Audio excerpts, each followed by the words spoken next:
Estamos ao vivo? Já, já.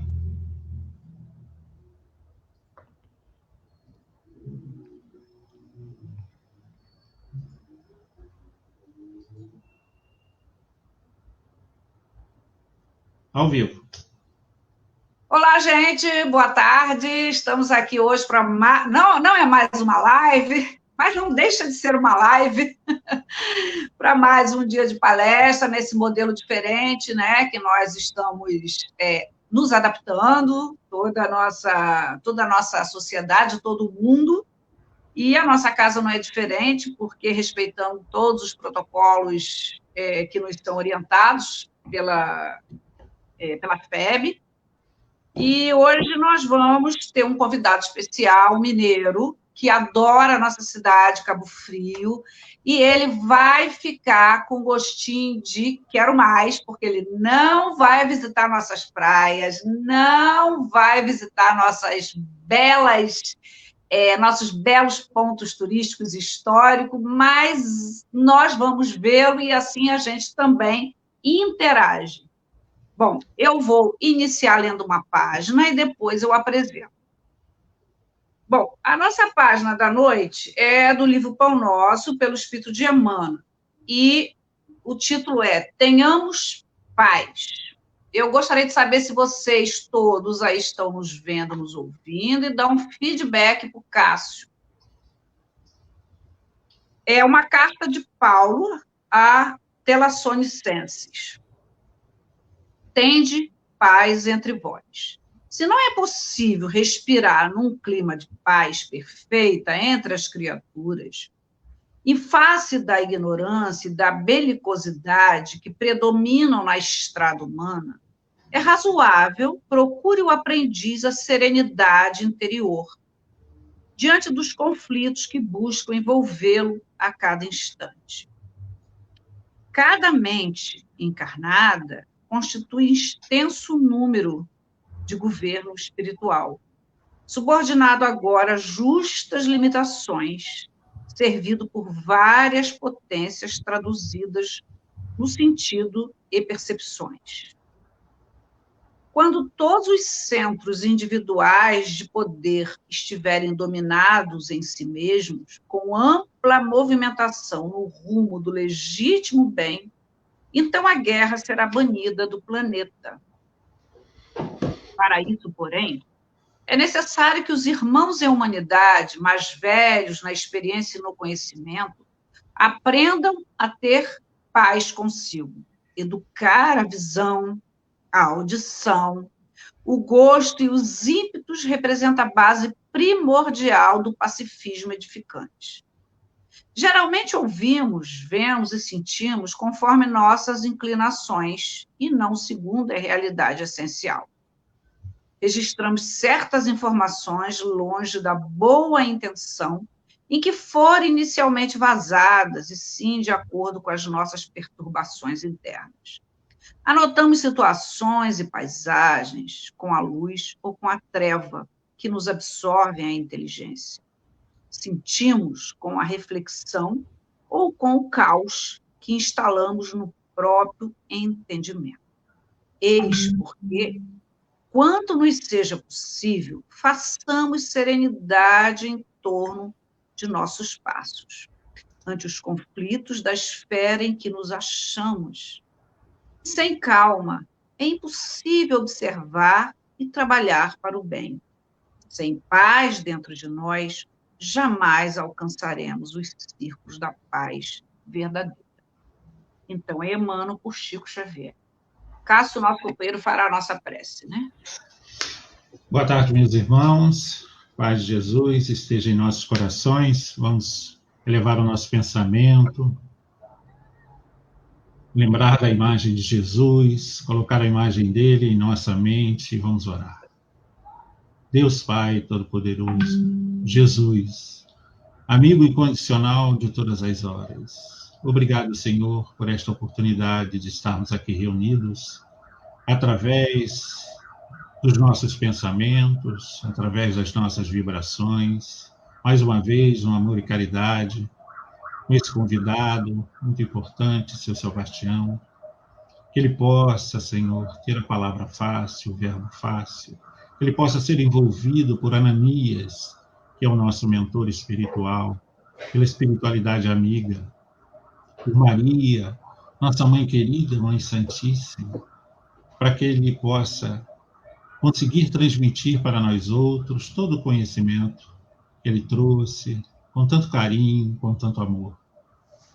Que a paz, Senhor, que a força espiritual, que a luz que ilumina sempre os nossos caminhos estejam conosco neste momento, em mais um trabalho de palestra pública no Amor e Caridade. Hoje, através da live, através da internet, através desta ferramenta tão importante para a divulgação da doutrina.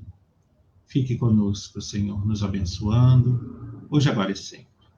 Que assim seja, graças a Deus. Então, que maravilha, né? Então, Sebastião, esse canal nos permite ter convidados tão queridos, tão ilustres, e eu quero apresentar para vocês eu chamo assim porque eu conheço pelo canal profissional, Dr. Sebastião Geraldo de Oliveira. Ele faz parte da Associação Brasileira de Magistrados Espíritas, ele é de Belo Horizonte, e é desembargador do Tribunal do Trabalho de lá, e hoje vai falar para a gente sobre justiça divina, mas ele vai contextualizar nesse momento de pandemia que nós estamos passando. Então, doutor Sebastião Geraldo de Oliveira, para nós aqui, espírita, Sebastião Oliveira, é com muito carinho que nós de Cabo Frio te recebemos, ainda que por essa forma virtual, mas, se Deus quiser, teremos oportunidade de recebê-lo com todo o carinho que o senhor merece, para um bom papo, para um bom jantar, né? Um bom momento assim mais presencial. Pois não. A casa é sua, a mesa é sua e fique à vontade. Boa tarde a todos, queridos irmãos. Boa tarde a Penizete, Cássio, que nos acolheu tão carinhosamente.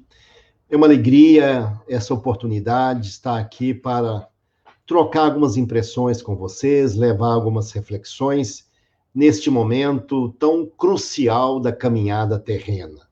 Para mim, portanto, é uma honra essa possibilidade de estar falando para os irmãos do Centro Espírita Amor e Caridade, aí de Cabo Frio. No primeiro momento, nós iríamos falar sobre o funcionamento da lei do karma. Mas em razão da situação atual, da pandemia, nós resolvemos, pelo menos nessa oportunidade de hoje, trabalhar um pouco a explicação da justiça da pandemia, o que está ocorrendo, a situação, para depois, então, numa outra oportunidade, a gente abordar a questão da justiça divina na lei de causa e efeito.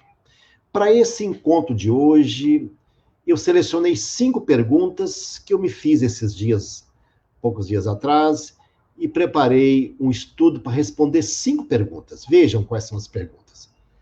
A primeira delas é o seguinte: nós estamos, de fato, vivendo um momento de mudanças, de ruptura acelerada?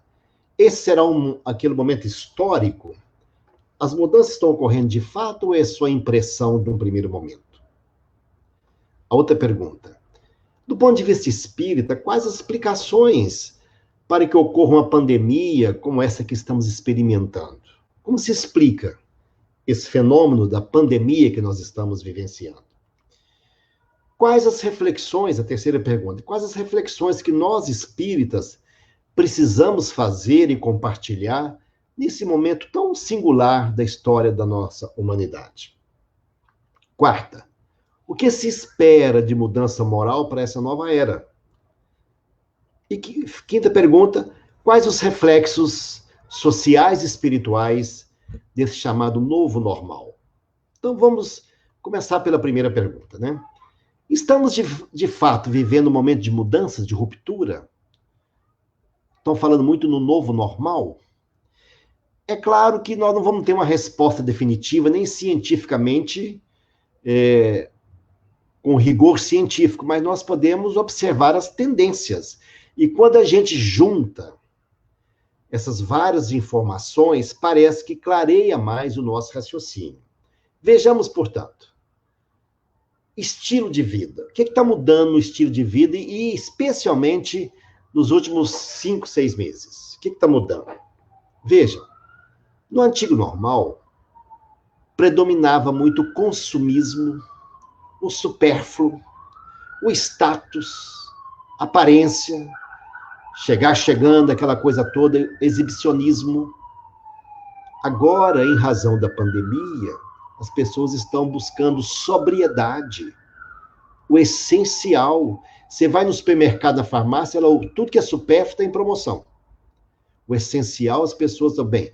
Isso aqui não me faz falta, isso é supérfluo. Então, agora está começando a acender mais aquele pensamento que menos é mais. Porque a pandemia trouxe muitas interrogações e muitas reflexões. E esse é um fenômeno que está ocorrendo. Nas nossas rodas de conversas, cada um de nós percebe que isso está ocorrendo. Segundo tópico. No antigo normal, havia muita exibição social, né? Tantas influencers, blogs e tudo mais, as pessoas queriam, nas festividades, ocorria muita violência, o número de violência que a gente assistia pela mídia é muito alto, né? Os vícios, né? Alto consumo alcoólico, predominância do individualismo. Em razão dessa mudança da pandemia, está ocorrendo. As pessoas descobriram o lar, a busca da paz, moderando os vícios, despertando a solidariedade, porque começaram a temer o futuro, temer a morte. Me diz um advogado, eu nunca fiz tanto testamento igual agora, que as pessoas estão pensando o seguinte, eu posso morrer. Olha aí, essa mudança. No antigo normal, as compras eram nos grandes shoppings, outlets, as pessoas estão nos templos do consumo. Agora a maioria das compras são por redes digitais. Cresceu demais o e-commerce, a entrega à distância, as entregas por aplicativos. São mudanças no estilo de vida que chegaram. E isso chegou, parece que para ficar. Essa alteração. Estão dizendo que, inclusive, os imóveis dos grandes estabelecimentos comerciais estão desvalorizando, porque não será mais necessário dessa forma. No antigo normal, o que predominava do pensamento médio, talvez não numa classe espírita como mais restrita, mas na média da sociedade, o importante é ter muito, exibir suas posses, ter. Agora está começando a aparecer um novo modelo. O importante é precisar de pouco. E quantas pessoas que eu já vi falando, gente, para que eu tinha tanta coisa? Parecia que eu precisava ficar como exibindo numa vitrine, exibindo coisas. O importante é precisar de pouco. Crescer no interior. No antigo normal, a busca era por um alto padrão de vida. A busca do prazer fugaz, descartável. Sempre mais e mais, era isso que a sociedade buscava, quase que desesperadamente. Agora a busca é por boa qualidade de vida. Busca da felicidade, não o prazer, a felicidade que é mais da alma, uma paz mais duradoura. Isso está ocorrendo. Claro que não é um passo automático de um lado para outro, mas é uma migração perceptível pela análise. Vamos analisar agora um outro aspecto, o trabalho, por exemplo, o mundo do trabalho.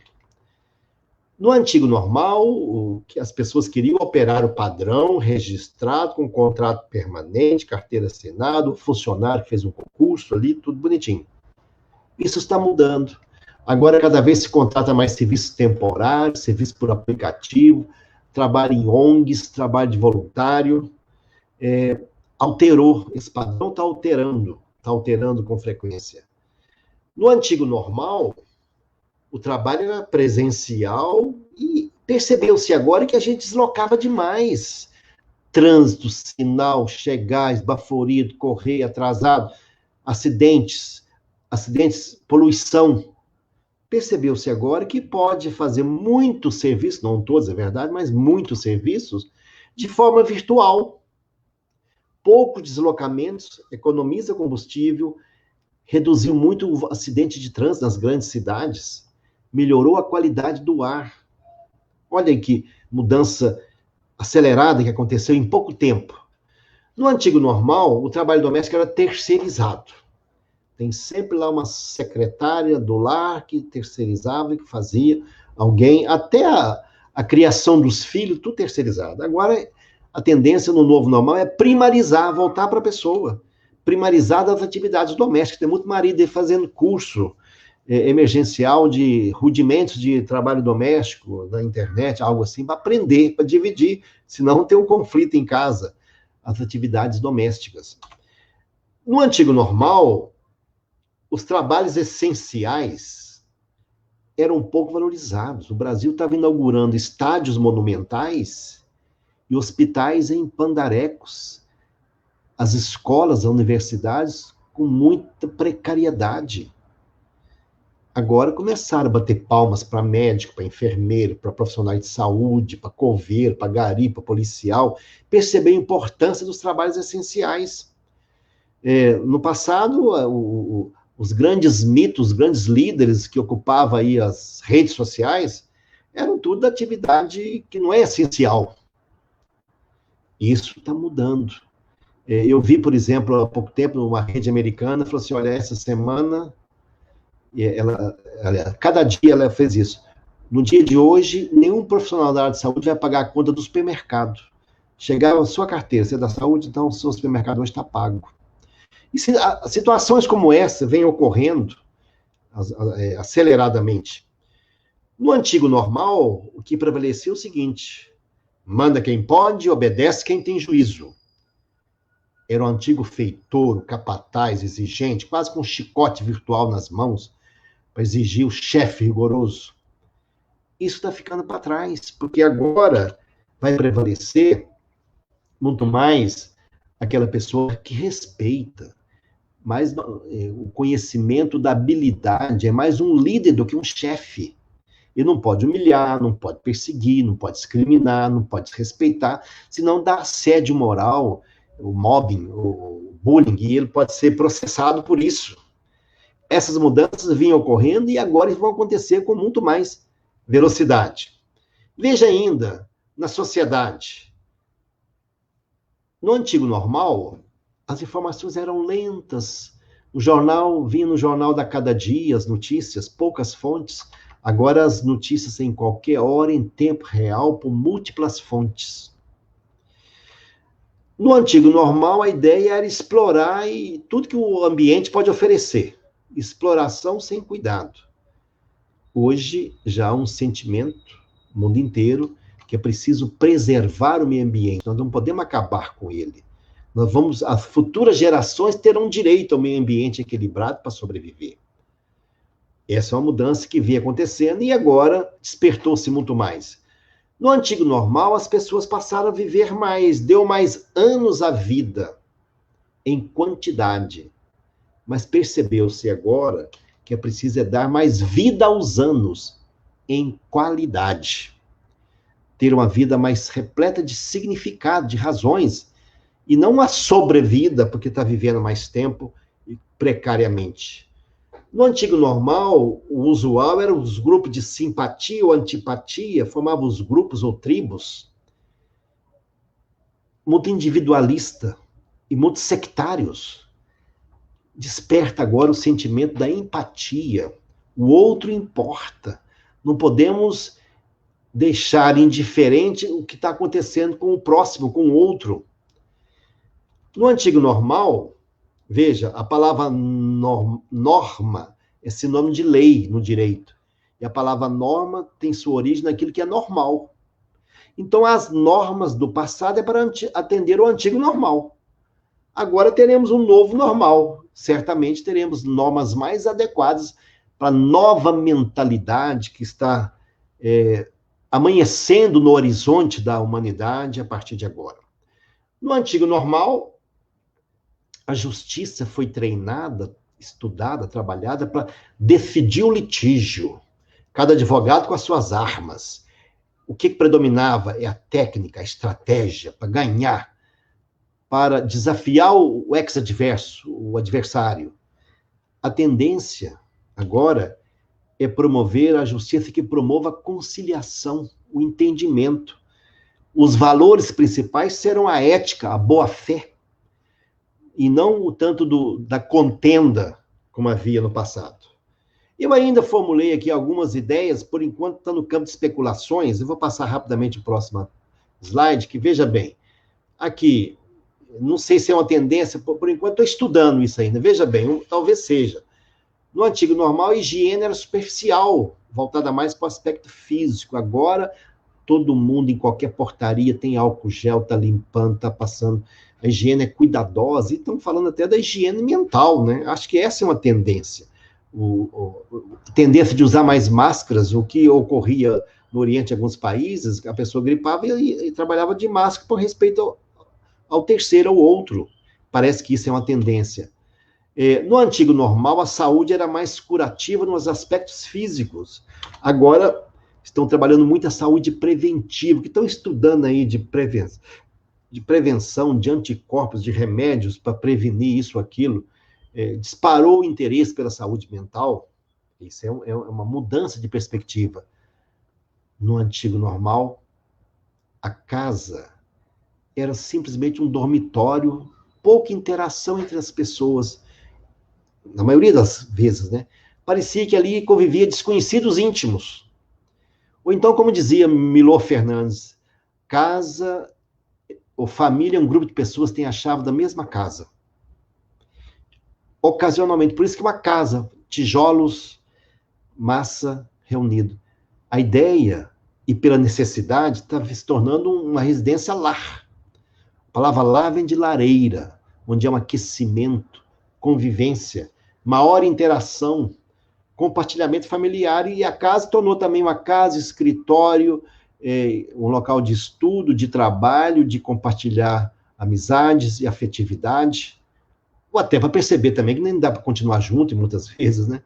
Porque a casa, que era um local que as pessoas encontravam para dormir, agora, muito tempo dentro dessa mesma residência.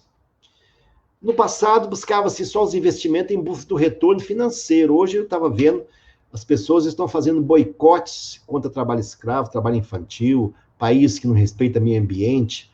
Os grandes investimentos de grupos internacionais já estão olhando isso, recomendando os seus investidores para observar se investir naquele país, naquela empresa, a respeito disso. Então, veja bem, no antigo normal, a oração, mesmo que a pessoa não diga, era assim: meu pai, dai o meu pão. Preocupando consigo. Talvez agora vamos falar de verdade. Pai nosso, de todos. Dai o pão nosso, não só o meu, de todos. Que eu estou preocupado não só comigo, com todos. Muitas coisas estão acontecendo, alguns estão ensaiando, mas esse movimento é real. Então, nós podemos concluir dessa primeira pergunta: a mudança é real, a pandemia acelerou muito isso e implementou alguns caminhos sem volta. Eu só fico questionando, analisando isso, se nós podemos falar assim corretamente, um novo normal, porque parece que o antigo já era normal. E nós analisando agora friamente, com franqueza, o antigo era anormal. Aquele mundo de violência, de individualidade, de aparências, a máscara vai cair. A máscara virtual aí está caindo. Então, talvez agora que estamos direcionando ao normal, em busca do normal, ou combatendo as anormalidades do passado. Então, essa é a minha conclusão a respeito da primeira pergunta. Vamos agora para a segunda pergunta. Do ponto de vista da doutrina espírita, quais as explicações para essa pandemia? Vamos verificar. E, para isso, vamos buscar os fundamentos das obras básicas, né? Que nos dá segurança da resposta. Vejam, Allan Kardec perguntou aos espíritos: com que fim fere Deus a humanidade por meio de flagelos destruidores? Como é a pandemia? Com que fim? Tem um fim isso? Olha a resposta: para fazê-la, a humanidade, progredir mais depressa. Essas subversões, porém, são frequentemente necessárias para que mais pronto se dê o advento de uma melhor ordem das coisas e para que se realize em alguns anos que teria exigido muitos séculos. Resposta clara como isso acontece. E aí, quando perguntar, é lei da natureza a destruição? Está mudando tudo, destruindo vários tipos de lazeres, cassinos, empresas, barzinhos, tanta coisa que está ocorrendo nas grandes cidades?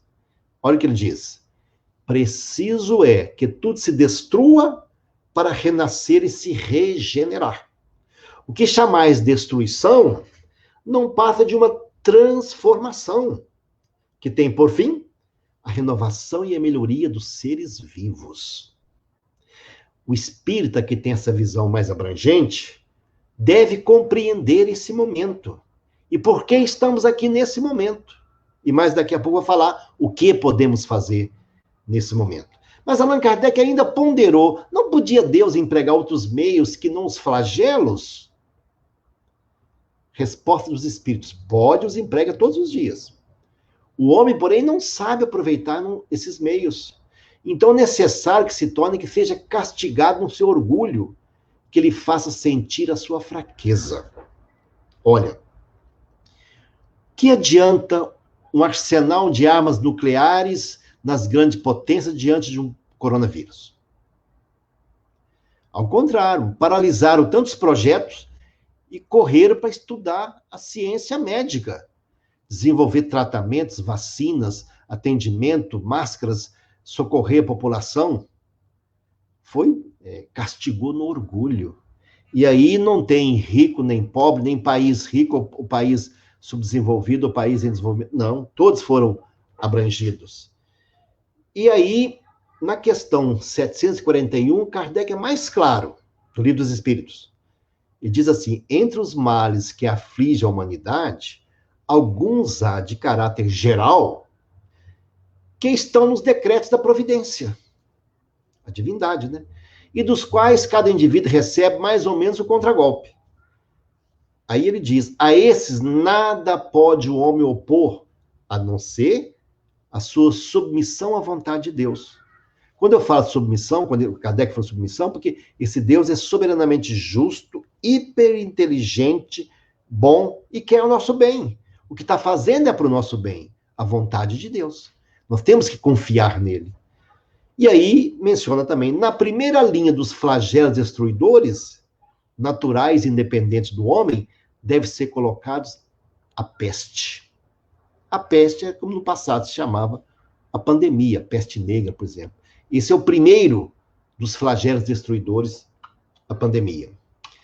E aí, se nós analisarmos do ponto de vista da história, os historiadores dizem, Kardec também fala, que a humanidade muda, a história se acelera ou muda, especialmente por 3 possibilidades.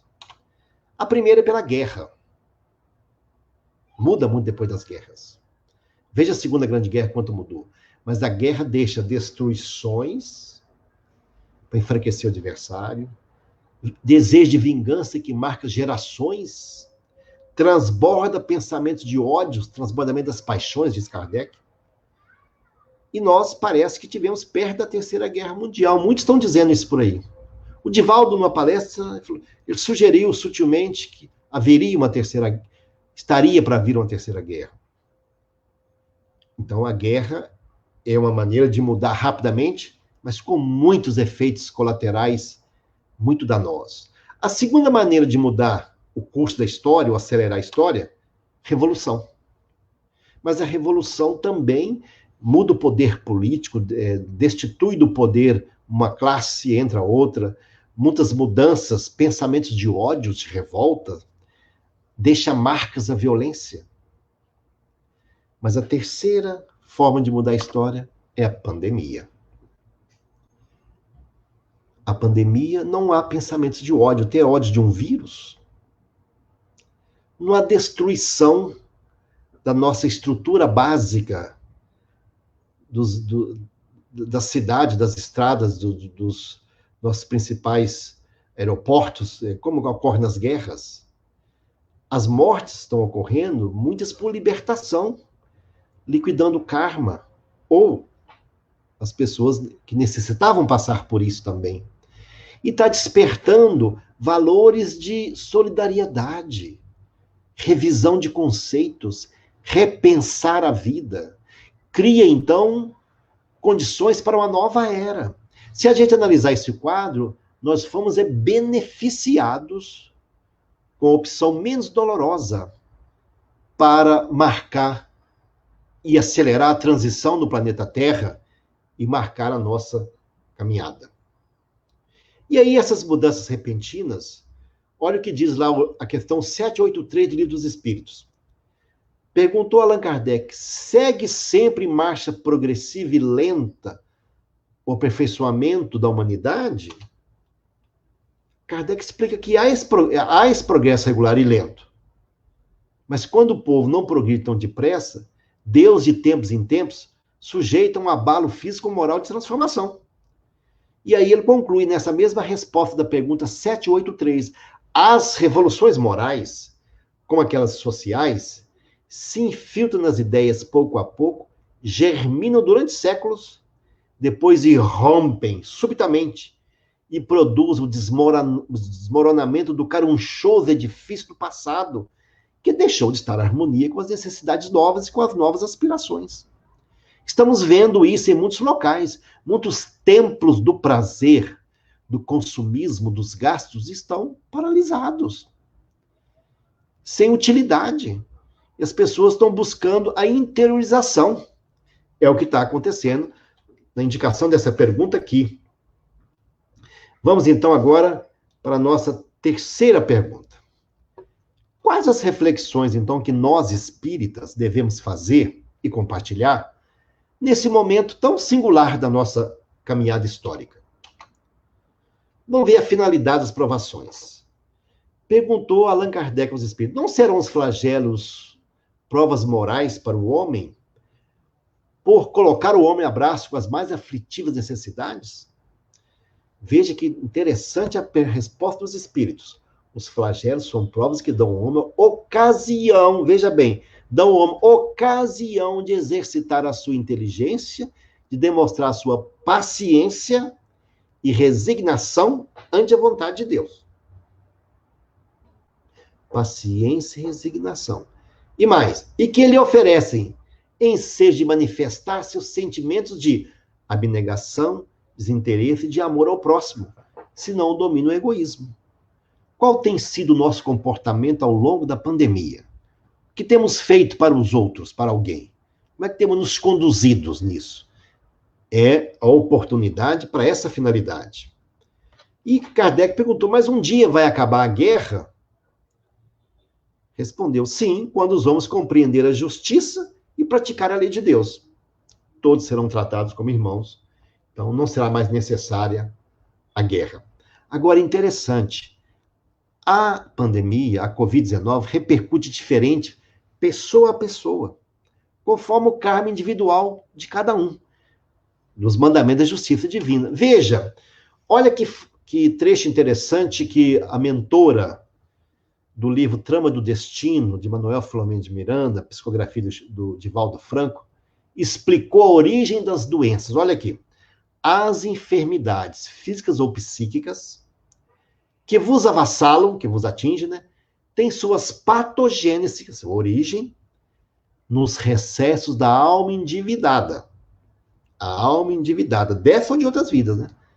Que faculta, pela desarmonia vibratória, que desenvolve os agentes mórbidos, favorecendo-os com a fácil proliferação, mediante ausência ou diminuição de defesas orgânicas que foram destruídas pelo comportamento moral e espiritual. Falando a contrário senso, Benezete, o comportamento moral e espiritual cria em nós defesas orgânicas quando bem direcionado. Quando mal direcionado, nos coloca mais vulneráveis. Por isso que muita gente não entende. Por que será que para uns o efeito é quase zero, para outros é tão devastador? Depende do que traz esse irmão, como ele pensa a vida.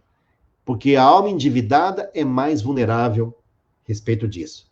E em outra parte, André Luiz, numa lição muito interessante, do livro Evolução em Dois Mundos, no capítulo 20, que trata da invasão microbiana, ele diz assim: o enfermo, sem atitude de renovação moral, sem humildade, sem paciência e sem espírito de serviço e devotamento ao bem, não consegue assimilar as correntes benéficas do amor divino que circulam incessantes em torno de todas as criaturas, por intermédio de agentes distintos e inumeráveis, a todos estimulando para o máximo aproveitamento da existência na Terra.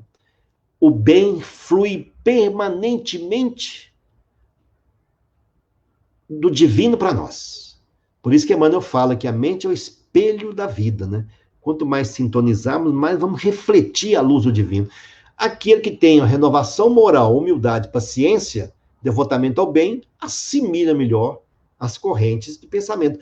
Tanto que, um pouco mais adiante, quando ele fala da imunologia perfeita, todo mundo está querendo aí uma defesa imunológica. Qual que é a imunologia perfeita na visão espírita? Olha o que diz aqui, nesse mesmo capítulo, André Luiz.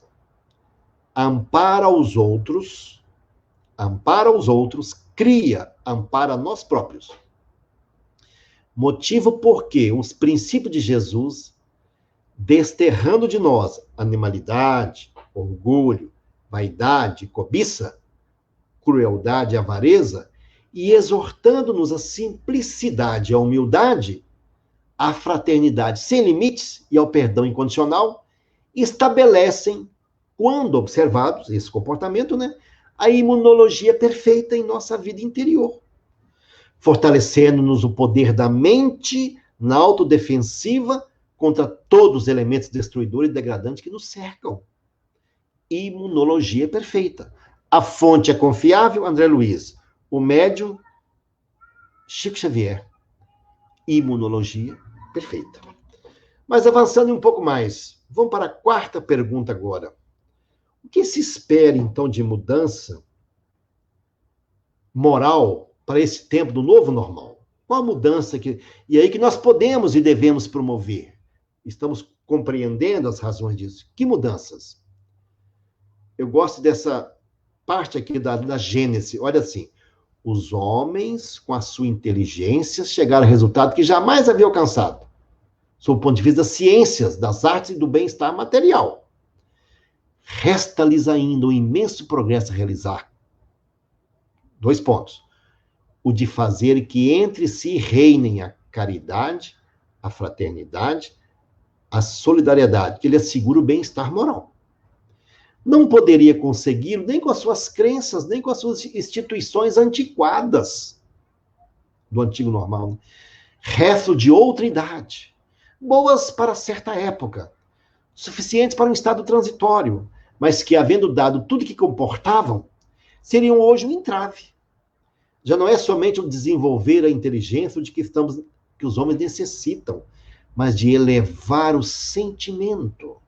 E para isso faz-se preciso destruir tudo o que superexcite neles o egoísmo e o orgulho. Isso está lá para Kardec na Gênesis. Mais adiante, e aí vem uma lição interessante, que nós, o espírita, os religiosos, não é só o espírita, as pessoas de bem, vão assumir um protagonismo importante nessa nova era. E aí eu fui pesquisar quais são as características essenciais do espírita. Não vou falar todas, mas eu vou enfatizar algumas. Como eu sou juiz de trabalho, eu vou enfatizar muito o trabalho. Sou juiz de trabalho há 34 anos. Mas veja aqui, olha o que diz aqui no Livro da Esperança, Emmanuel, no capítulo 66. Abraça o trabalho construtivo, seja qual seja a posição em que se encontre. Como é que nós lidamos com o trabalho? Trabalho no conceito espírita, qualquer ocupação útil, né? Como que lidamos com o trabalho? Vejam, não podemos esquecer um ponto importante, que apareceu já no final da atividade do Chico, num livro pequenino chamado, vou indicar aqui no final, um capítulo e uma mensagem chamada remuneração espiritual. Remuneração espiritual. Porque ele falou o seguinte, olha, o trabalho, gente, ele tem uma remuneração material, o salário, mas ele tem uma remuneração espiritual, que as pessoas não percebiam ou não percebem bem. Vamos ver o que ele diz sobre isso, nessa mensagem tão interessante? E diz aqui, além do salário amoedado, o trabalho se faz invariavelmente seguido de remuneração espiritual, que não é em dinheiro, né? Das quais vamos relatar alguns itens mais significativos dessa remuneração espiritual. Olha aqui, primeiro, quem trabalha acende à luz da experiência. Qualquer trabalho. Cria experiência. Realiza. Segundo, ensina-nos dificuldades e problemas do próximo. Nos ensina a conviver com o outro, colega de trabalho, com chefe difícil, com colega complicado. Mas a gente tem que ceder, tem que negociar. Ensina, o trabalho ensina isso. Promove a autoeducação. Cria uma educação para a possibilidade de ser útil, de realizar. Desenvolve a criatividade. A pessoa cria experiência e fica mais habilidoso. Ele é experiente, então ele valoriza o tempo. Eu tenho hora para fazer isso, eu tenho hora para chegar, sabe a hora que tem que levantar, acordar. Veja a pessoa que não tem compromisso, que trabalha, desenvolve esse valor do tempo. Fica imunizado contra os perigos da aventura e do tédio. Por isso que fala que a cabeça vazia é a oficina de Satanás. Olha aí, outra quinta remuneração espiritual. 6, estabelece e aprecia a nossa área de ação.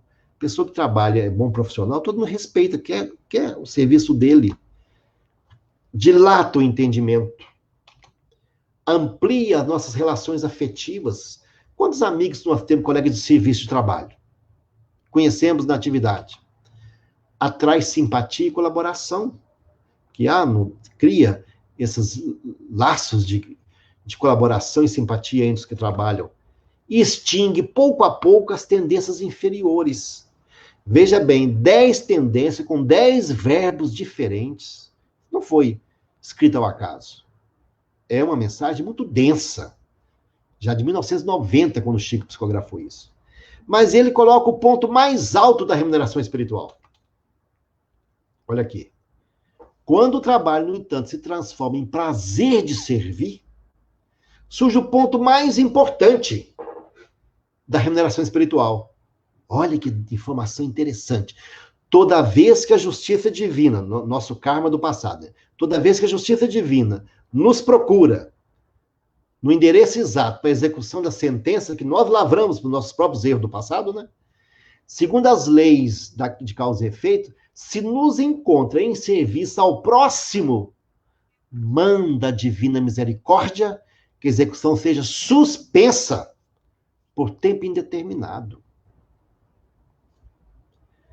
Ponto mais importante da remuneração espiritual.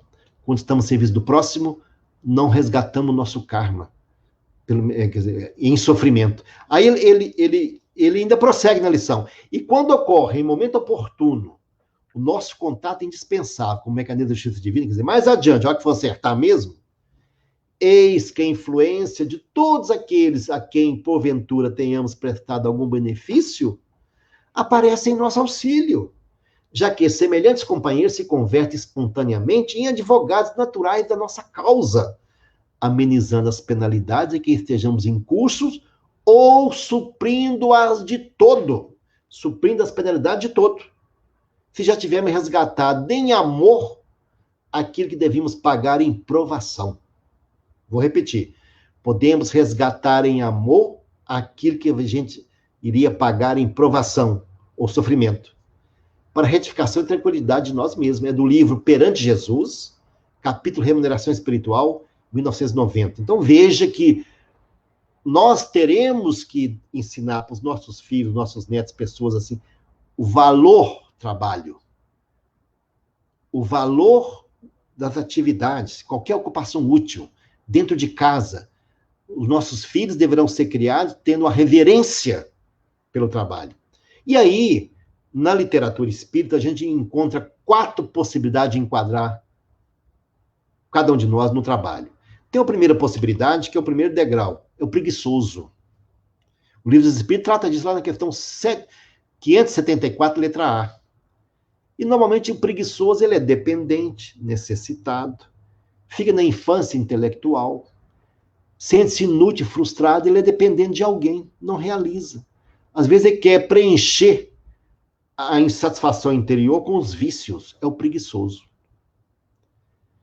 Esse fica na infância intelectual. No segundo degrau, já melhora um pouco. Vem um trabalhador mercenário. Esse, ele trabalha, quanto que eu vou ganhar? Qual a minha recompensa? Ó, eu não trabalho de graça.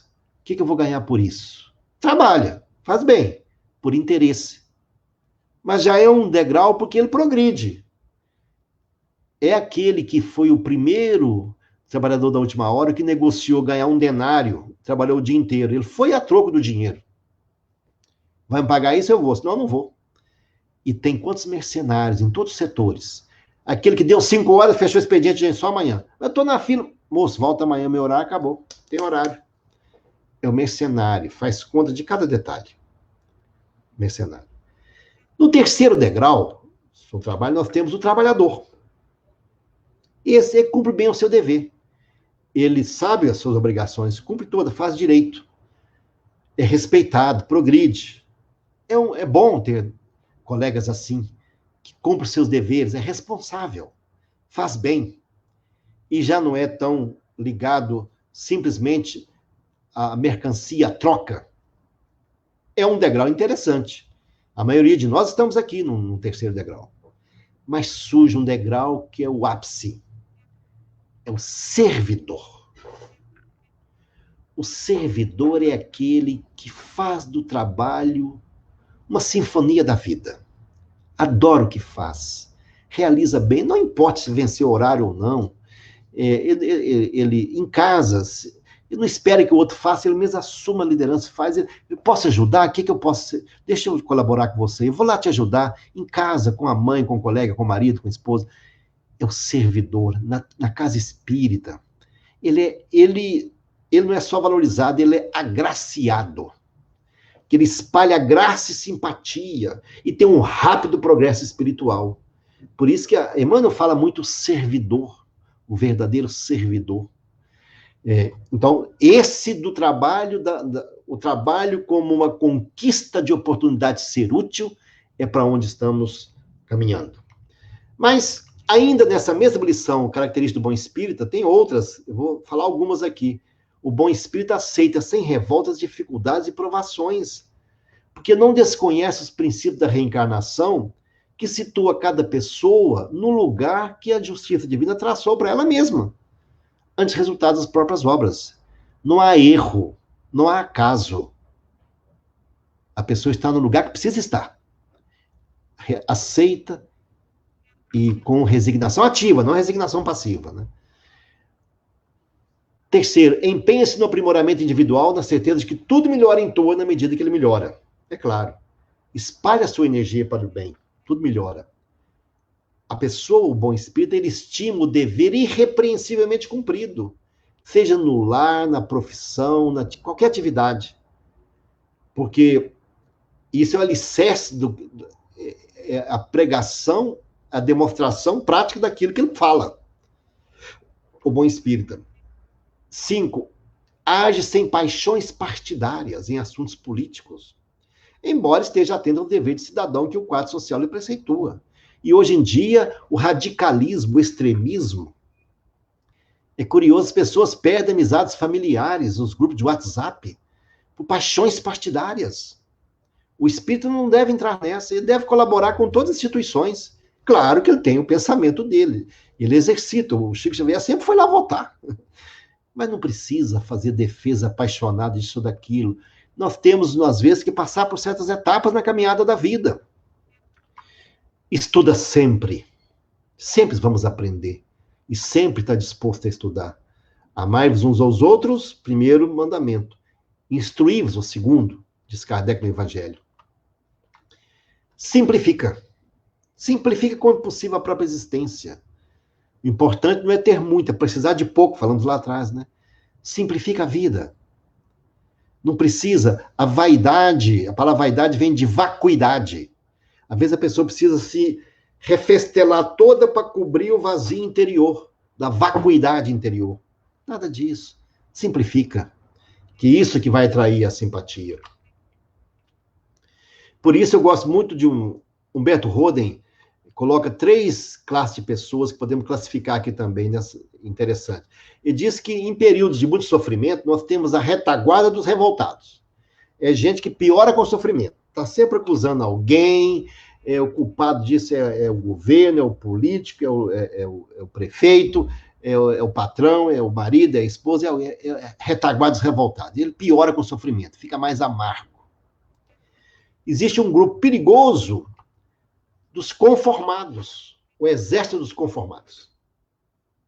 Nem melhora, nem piora. Fala, deixa como é que tá, para ver como é que fica. Não toma atitude. Acomodado. Perigoso esse grupo. Existe ainda a vanguarda dos regenerados. Para isso, o sofrimento purifica.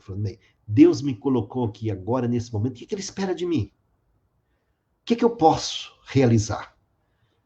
Senhor, me ajuda e me indique caminhos. Eu estou disposto, eu quero fazer algo. Vanguarda dos regenerados. E esse é o momento de nos posicionarmos diante disso.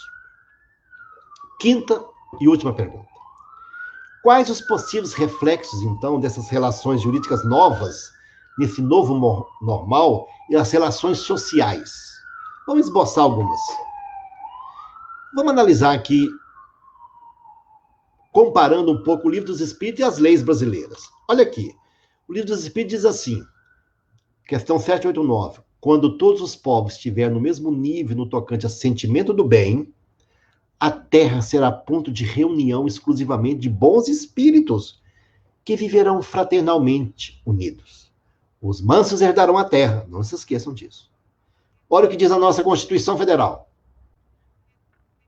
Lá no preâmbulo dela, assegurar uma sociedade fraterna, pluralista e sem preconceitos, fundada na harmonia social, sob a proteção de Deus. Tem Deus na Constituição. E ainda fala lá no artigo 23, 10, combater as causas da pobreza e os fatores da marginalização, promovendo a integração social dos fatores desfavorecidos. Pelo menos já está consagrado na lei. É preciso colocar isso em efetividade, tornar real o que já é legal. Esse é um desafio importante para todos nós. Veja mais o que diz o Livro dos Espíritos, questão 916. Os homens, quando se houverem despojado do egoísmo que os domina, viverão como irmãos, sem se fazer mal algum, auxiliando reciprocamente, impelidos pelo sentimento mútuo de solidariedade. Olha o que diz a Constituição. Objetivo fundamental da República Brasileira. Construir, porque não existe ainda, construir uma sociedade livre, justa e solidária. E diz mais, a propriedade atenderá à função social. Olha os rumos para onde estamos indo, que isso vai se acelerar, com certeza. Ainda fazendo mais comparações, diz a questão 917, de todas as imperfeições humanas, o egoísmo é a mais difícil de desenraizar-se. Porque deriva da influência da matéria. Influência para cujo entretenimento tudo concorre. Suas leis, sua organização social, sua educação. Mas a nossa norma legal já está falando aqui. A ordem social deve basear no bem-estar e justiça social. A ordem econômica deverá assegurar a existência digna, conforme o distâmio da justiça social. Veja como é que as coisas já vão sintonizando numa direção. Ainda mais, olha o que diz aqui o Evangelho segundo o Espiritismo. Amar ao próximo como a si mesmo, fazer pelos outros o que queríamos que os outros fizessem por nós, é a expressão mais completa da caridade. Porque resume todos os deveres do ser humano. Quando as dotarem para a regra de conduta e para a base de suas instituições, os homens compreenderão a verdadeira fraternidade e farão entre eles reinem a paz e a justiça. Agora vem aqui uma norma brasileira de 2015, a lei do bullying, combatendo o bullying, fala assim, constitui o objetivo do programa do bullying, promover a cidadania, a capacidade empática, a empatia, né? E o respeito a terceiros, nos marca de uma cultura de paz, veja bem, uma cultura de paz e tolerância mútua. Veja os caminhos que já estão esboçando para onde vamos avançar. Por isso que eu gosto muito da Carta de Constituição da ONU, da Unesco. Falando sobre a paz, vários aqui, a paz, a reverência pela vida, a paz é o mais precioso bem da humanidade, mas eu gosto muito que ela colocou na sua Carta de Constituição, na criação dela em 1945. Olha o que diz. Como as guerras nascem no espírito dos homens, é no espírito dos homens que deve ser erguida a defesa da paz. Podemos educar para a paz, cultivar a paz, falar da paz, orientar as pessoas que o que triunfa é a paz. Os jovens perdem referência.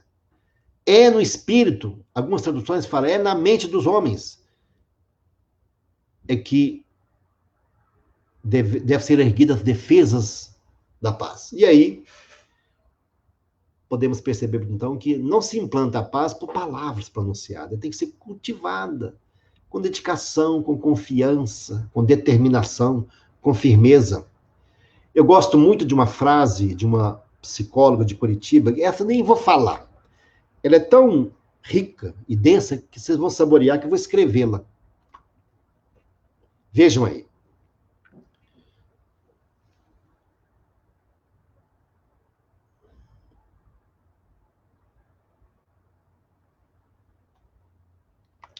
A paz não é só um discurso, é um percurso.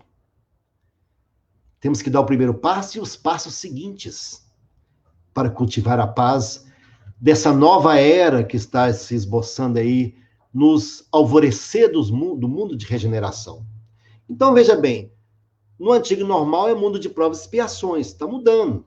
É uma mudança que agora vai se acelerar para o mundo de regeneração.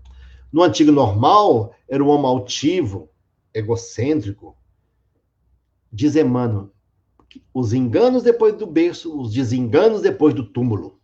Veja bem, nasce, reencarna, toda orgulho da encarnação, depois do berço, desengano, lamentação, tristeza. Agora, nós vamos querer, as pessoas estão buscando religiosidade. O que alterou na internet de procura por espiritualismo, budismo, missas, sentimentos de autoconhecimento, altruísmo, aumentou demais. Pessoas, então, qual o sentido da vida? A religiosidade, que era superficial, tende a promover a reforma íntima, a transformação moral das pessoas. O Brasil, que o ano passado tinha, pela estatística, 6 milhões de espíritas e 30 milhões de simpatizantes, e milhões de indiferentes. Com essa pandemia, eu mesmo já levei para o nosso grupo de estudo muita gente. Nós podemos transformar o espírita mais convicto ainda, o simpatizante em espírita, os indiferentes em simpatizantes. Ou para alguma religiosidade, não é exclusivismo da doutrina espírita que a pessoa vai realizar bem na caminhada da vida. Mas aí eu me lembro de uma frase paradigmática que podemos adotar, importante, de Peter Drucker, um homem da administração, diz assim, a melhor maneira de prever o futuro é criá-lo. Nós podemos criar o futuro com as nossas ações, nossas atitudes. Podemos fazer parte desse futuro. E aí ainda, veja um dado importante também, as reencarnações que eram quantitativas, muitas encarnações. Veja bem, gente, até 1970, no Brasil, a média de filhos por mulher era 6. Expectativa de vida em 1970, 57,6 anos. As reencarnações serão mais qualitativas. Estamos vivendo mais. Tanto que aqui no Brasil, a média de filhos por mulher é 1,7. Se você reunisse em 1970 20 mulheres, você teria mais de 120 filhos. Se reunir em 2020 20 mulheres, você vai ter 17 filhos. Por quê? Está aumentando muito a vida. Então, a encarnação tem que ser mais proveitosa. Vai ser, a fila para reencarnar está grande. Menos quantidade e mais qualidade.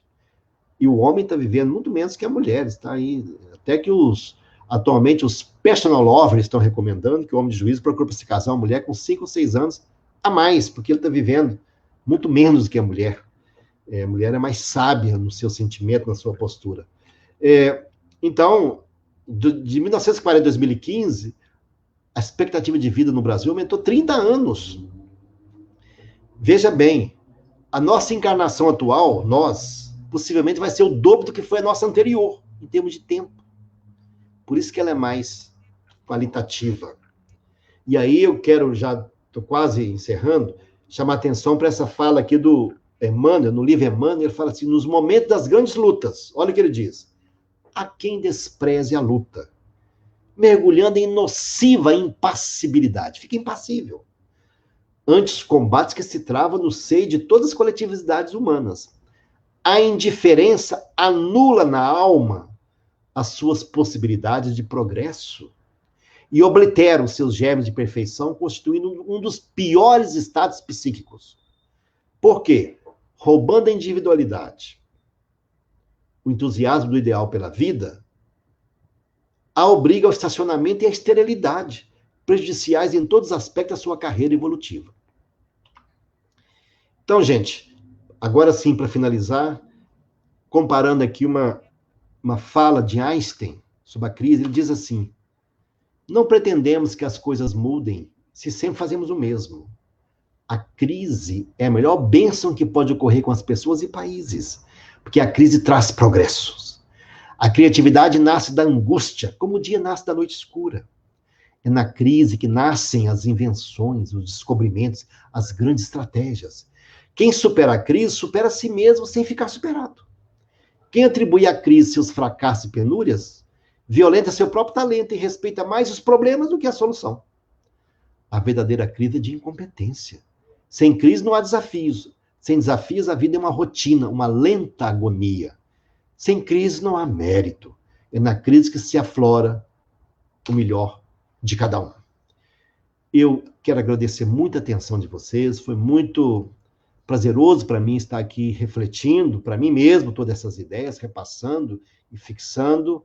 Uma grande alegria.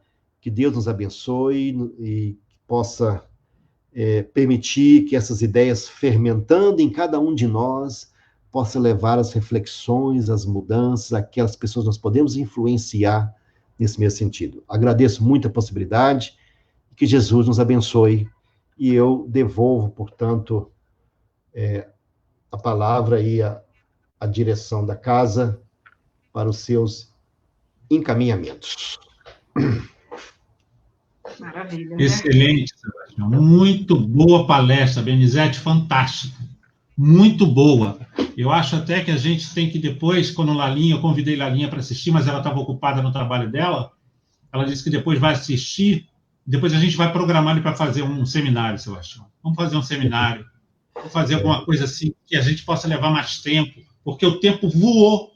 O tempo voou. As pessoas estão falando aqui, ó, excelente palestra, muito bem explanada, uma aula sobre o que estamos passando.